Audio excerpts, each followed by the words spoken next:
एक बड़ी खबर इस वक्त सामने आ रही है। बीजेपी शासित राज्यों के मुख्यमंत्री परिषद की बैठक खत्म हो गई है। बीजेपी शासित राज्यों के मुख्यमंत्री परिषद की बैठक खत्म हो गई है। बड़ा अपडेट, तकरीबन 3 घंटे तक ये मुख्यमंत्री परिषद की बैठक चली और बैठक में लोकसभा चुनाव को लेकर चर्चा हुई। इसके साथ साथ राज्यों में चल रही केंद्र की योजनाओं को लेकर भी मंथन हुआ। प्रधानमंत्री ने फीडबैक लिया।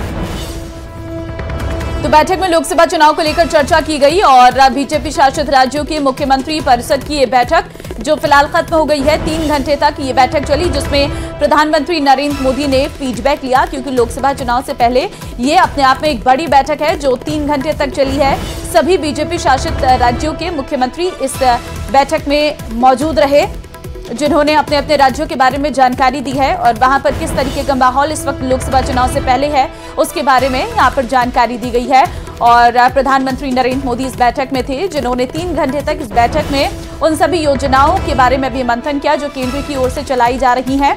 और प्रधानमंत्री नरेंद्र मोदी ने फीडबैक भी लिया सभी नेताओं से कि किस तरीके से लोकसभा चुनाव को लेकर माहौल उनके राज्य में है और वहां पर किन किन चीजों पर अभी और मेहनत करने की जरूरत है। इन सभी चीजों पर चिंतन मंथन किया गया, क्योंकि एक बड़ी तैयारी के साथ इस बार का लोकसभा का चुनाव भारतीय जनता पार्टी लड़ने जा रही है और सभी 25 सीटें, खासकर राजस्थान की जो है बीजेपी चाहती है जीतना।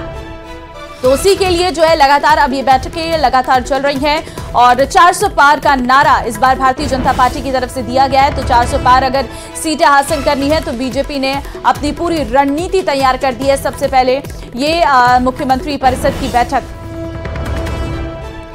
संवाददाता विनीत फोन लाइन पे इस वक्त हमारे साथ है। विनीत, बीजेपी शासित राज्यों के साथ जो बैठक चल रही थी, बताया जा रहा है कि खत्म हो गई है, 3 घंटे बैठक चली है। किन किन बातों पर चिंतन मंथन किया गया है? जी बिल्कुल, भारतीय जनता पार्टी शासित राज्यों के मुख्यमंत्री परिषद की बैठक आहूत की गई थी राष्ट्रीय अधिवेशन के समापन के बाद और करीबन 3 घंटे तक ये बैठक चली है, जिसमें प्रधानमंत्री नरेंद्र मोदी, गृह मंत्री अमित शाह, भारतीय जनता पार्टी के राष्ट्रीय अध्यक्ष जेपी नड्डा ने तमाम जो मुख्यमंत्री और उप मुख्यमंत्री थे इनको गुर दिए हैं। आगामी लोकसभा चुनाव को लेकर तमाम तरीके की रणनीति तय की गई है कि कैसे किस विजन के साथ आगे बढ़ा जाए, क्योंकि प्रधानमंत्री नरेंद्र मोदी ने पहले ही साफ कर दिया है कि इस बार के लोकसभा चुनाव में एनडीए गठबंधन 400 सीटों का आंकड़ा पार करेगा। ऐसे में तमाम राज्यों में किस प्रकार की स्ट्रेटजीज के तहत काम किया जाए, केंद्र की मोदी सरकार की योजनाओं का प्रचार प्रसार कैसे किया जाए और आगामी दिनों में केंद्रीय नेताओं के जो दौरे होंगे तमाम प्रदेशों में, उसको लेकर भी रूपरेखा तैयार की गई है।